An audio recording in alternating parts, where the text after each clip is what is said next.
Personajes universales. ¿Qué entendemos por este término?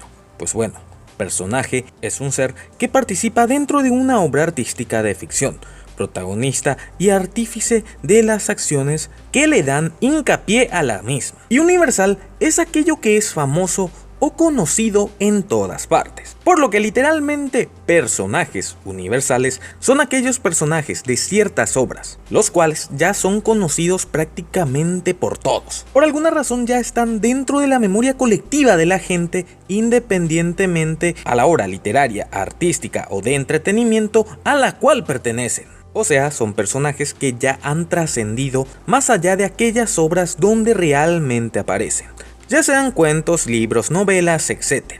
En el ámbito del entretenimiento, a lo largo de los años, muchos de estos personajes universales han sido objeto de distintas adaptaciones para todo tipo de formato. Y la animación no fue la excepción. En algunos casos, adaptando a este personaje a un target específico dentro de los parámetros en los cuales se basan estos mismos, mientras que en otros se deciden llevar a estos personajes un poquito más allá con el fin de intentar proponer algo nuevo, específicamente para un público infanto-adolescente, pero con algunas ideas muy voladas, que si bien pueden llegar a ser buenos o malos, independientemente al producto final, sí son algo locas en honor a la verdad. Y es de este tipo de series animadas de la cual hablaremos el día de hoy. Me llamo Raven y en este video mencionaremos algunas caricaturas las cuales llevaron a distintos personajes universales un poquito más allá.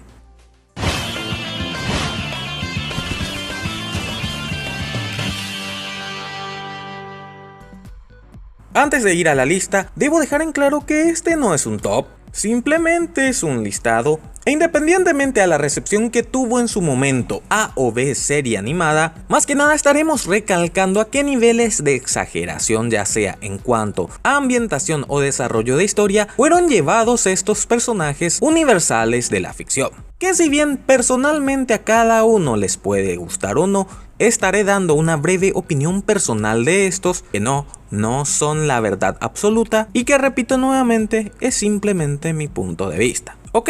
Bueno, pues comencemos.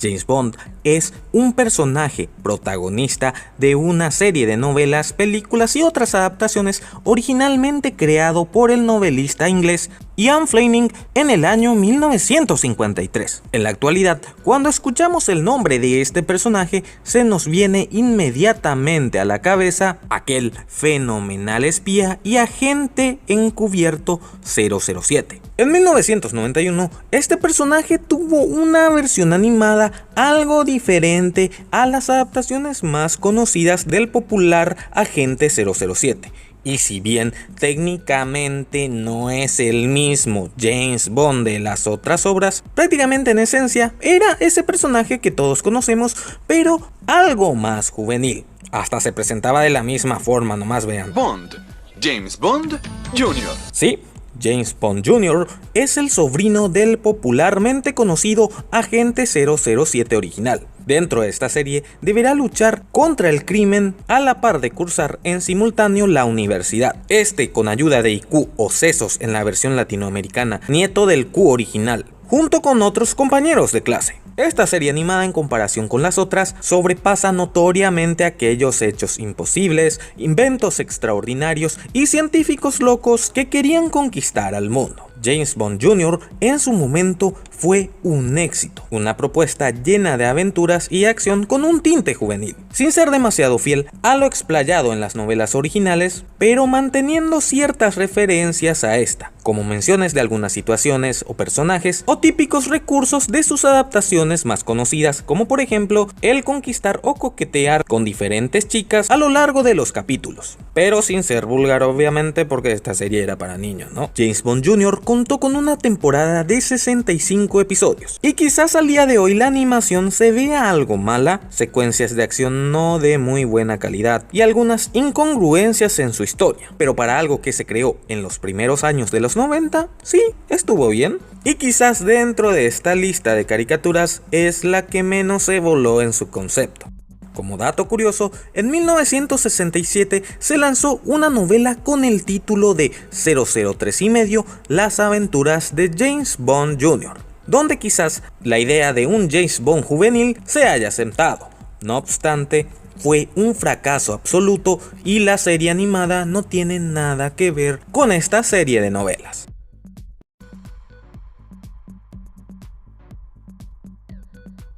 El Zorro es un personaje creado por Johnston McCulley en el año 1919, y este es conocido como uno de los primeros héroes de la ficción literaria y de la cultura moderna. A lo largo de los años, vemos al Zorro como aquel espadachín enmascarado y con un traje muy peculiar, que se caracteriza por dejar su marca personal dentro de la lucha contra el crimen. Y a lo largo de los años, este personaje ha tenido un sinfín de adaptaciones tanto para la pantalla grande como para la pantalla chica. Pero fue en el año 2006, donde BKN New Media, con apoyo de Telemundo y TV, decidirían llevar al mito del Zorro al futuro, en una serie animada titulada El Zorro Generación Z. Aquí, Diego de la Vega es descendiente del Zorro original y, al igual que su antepasado, deberá enfrentar al mal y la corrupción de la ciudad futurista Pueblo Grande, el cual está liderado por el mismo alcalde de ahí, Horacio Martínez. Y si bien la idea no es para nada mala, su estilo futurístico en ambientación y recursos materiales como armas, por ejemplo una espada láser, como también el reemplazo de su icónico caballo y fiel amigo por una moto llamada Tornado Z, hacen que más que el personaje del Zorro sea una cuasi interpretación de Batman del futuro, pero con la diferencia que aquí respetan casi todos los personajes e inclusive manteniendo sus mismos nombres originales, como lo llegamos a ver en las versiones más conocidas, por ejemplo Bernardo y el Sargento García, nomás por citar algunos. Los diseños, en honor a la verdad, están interesantes, para nada complejos, nomás que creo que le juega muy en contra la animación, muy básica en sus movimientos, para nada fluidos e inclusive algo torpes visualmente, quedando muy por debajo de los estándares de la época en la cual fue creada esta serie. La historia básicamente es la que conocemos mayoritariamente, el Zorro peleando contra los malos, y su desarrollo no es para nada complejo. Su propuesta, en honor a la verdad, es decente, pero lastimosamente los aspectos técnicos incomodan más de aquello que el grado de la percepción crítica pueda enfocar. Como dato curioso, esta caricatura estuvo bajo la dirección general de nada más y nada menos que el mismísimo Chris Evans. Sí, nuestro queridísimo Capitán América fue el director general de esta serie.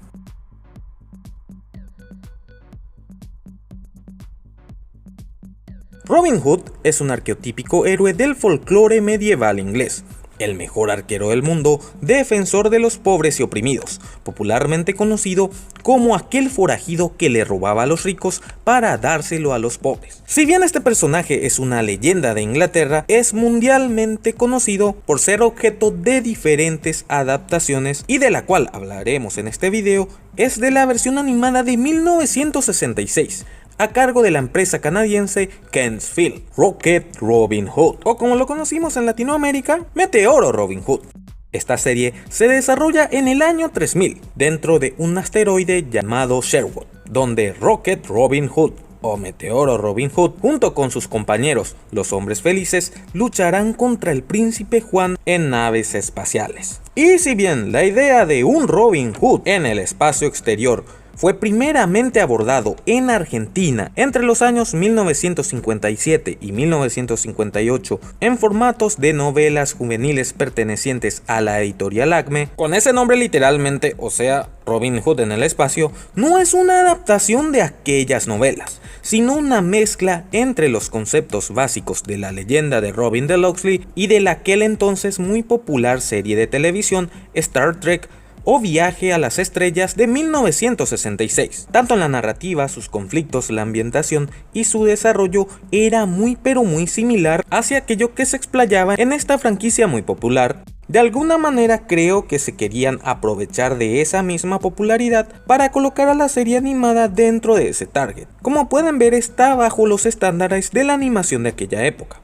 de los años 60, pero no al nivel de grandes productoras como Disney, Warner o Hanna-Barbera, pero sí notoriamente muy limitada. Todos los personajes de los cuentos de Robin Hood están presentes, y aunque en lo personal llevar a Robin Hood al espacio me parece una idea absurda o por lo menos discutible, esta serie contó con 3 temporadas con un total de 52 episodios, por lo que si solamente miramos eso, no le fue para nada mal, ¿eh?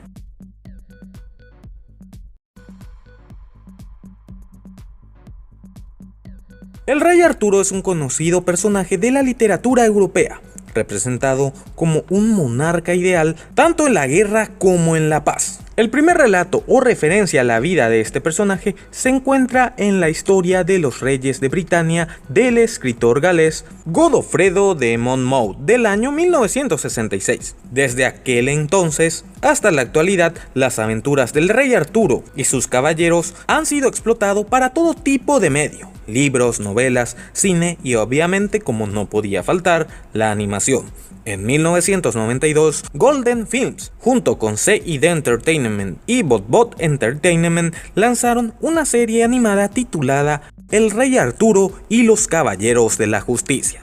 La historia se centra en un equipo de fútbol americano de la presente época, quienes serán reclutados por el mago Merlin y llevados a la época medieval para reemplazar al verdadero Rey Arturo y sus caballeros, quienes fueron atrapados por un hechizo, y para romperlo, estos jugadores americanos deberán utilizar unas armaduras especiales para hacerle frente al maligno Morgana. Aunque la serie es notoriamente infantil, en honor a la verdad, el sarcasmo de algunos personajes llegan a ser muy entretenidos. El típico cliché de la gente de ciudad o de la época presente tratando de vivir en una época del pasado está presente.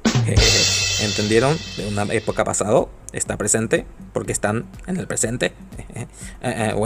Sigamos. Su ejecución está muy marcada por el estereotipo de las caricaturas de la época, o sea, de aquellos primeros años de los 90, haciéndolo predecible y monótono, con personajes estereotipados y cada episodio comenzando con una introducción hacia un tema específico o un personaje, abordándolo en la primera parte para relacionarlo de alguna manera con el conflicto del episodio, para que luego de una secuencia de transformación ocurra un enfrentamiento breve con los malos, y así al final de cada episodio se cierran todos los cabos del mismo. Y esto, sumado a que la animación es realmente pobre, con buenos diseños en general, pero movimientos muy sucios, descoordinados e inclusive lentos visualmente.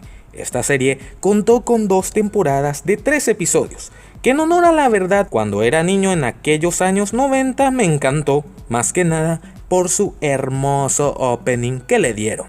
Contra las fuerzas del mal ellos combatirán. Arturo y sus caballeros, el mal vencerá. Son lo mejor. Arturo es el rey.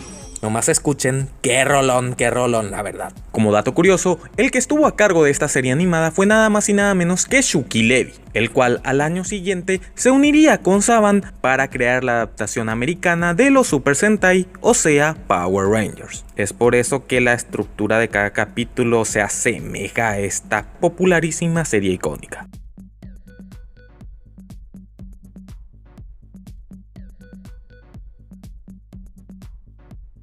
Sherlock Holmes es un personaje creado en 1887 por el escocés Arthur Conan Doyle, reconocidísimo detective inglés destacado por la observación y su razonamiento deductivo para resolver casos dificilísimos. Este personaje fue llevado muchísimas veces al cine, al teatro, a distintas novelas, historietas, series de televisión y obviamente series animadas. Y en este caso hablaremos de aquel estrenado en el año 1999. A cargo de la Fox Kids con la producción de Dick Entertainment, Sherlock Holmes en el siglo XXII, la cual, como dice el nombre, se desarrolla en el siglo XXII en Nueva Londres, donde gracias a métodos científicos lograrán resucitar al legendario detective Sherlock Holmes, brindándole un compañero androide con la personalidad de su fiel amigo Watson, y estos, con la ayuda de la nueva Scotland Yard, enfrentarán a una organización criminal a la cual el archirrival de todos los tiempos de Sherlock Holmes pertenece, nada más y nada menos que el profesor Moriarty, quien llegó ahí a esa época y a esa organización de alguna manera. Esta serie contó con 2 temporadas de 26 episodios en total, donde se respeta y se explaya de manera correcta la técnica que aplica a este conocidísimo personaje en cuanto a su observación y deducción. Pero su estructura episódica y desarrollo es muy plano. Ese ambiente cyberpunk futurista no ayuda tanto a lo que estos personajes literarios pueden aportar, a excepción de Sherlock Holmes, del cual siempre es interesante ver ese lado intelectual y que por sí mismo puede brindar en cualquier obra. Creo yo que la ambientación fue lo que más le jugó a esta serie. La banda sonora y efectos de sonido no iban para nada acorde con lo que se veía en pantalla, sino buscaban más darle un aire electrónico, más que buscar ambientar las situaciones de la serie. Y la animación no era tampoco muy buena, teniendo en cuenta la época en la cual se realizó esta serie. Si bien poseía un buen uso de colores y sombras, una interesante mezcla entre el 3D y el 2D, su fluidez de movimiento, en honor a la verdad, era algo mediocre. Personalmente, dentro de la serie había momentos que me parecían muy interesantes. Obviamente me refiero a la manera que utilizaba este Sherlock Holmes su observación y su deducción, pero no a un nivel muy estructurado, como por ejemplo lo que podemos ver dentro de Detective Conan o como también en la serie de Doctor House, nomás por citar algunos. La serie sí puede servir como para pasar el tiempo, para ponerlo ahí en la televisión mientras hacemos otras cosas, pero para nada entrañable. Y bueno, hasta aquí el video del día de hoy, espero que les haya gustado. Si fue así, por favor denle pulgar arriba y compártanlo para que más gente lo vea. Suscríbanse a este humilde canal para más videos así, y si ya están suscriptos, por favor activen la campanilla de notificaciones para que YouTube les avise cuando haya nuevo video. Los links de nuestras redes sociales estarán en la descripción, y como siempre me despido invitándoles a darle un vistazo a videos anteriores que quizás sean de su agrado, dándole clic a las ventanas que ven ahora mismo en pantalla. Me llamo Raven y nos vemos en la próxima.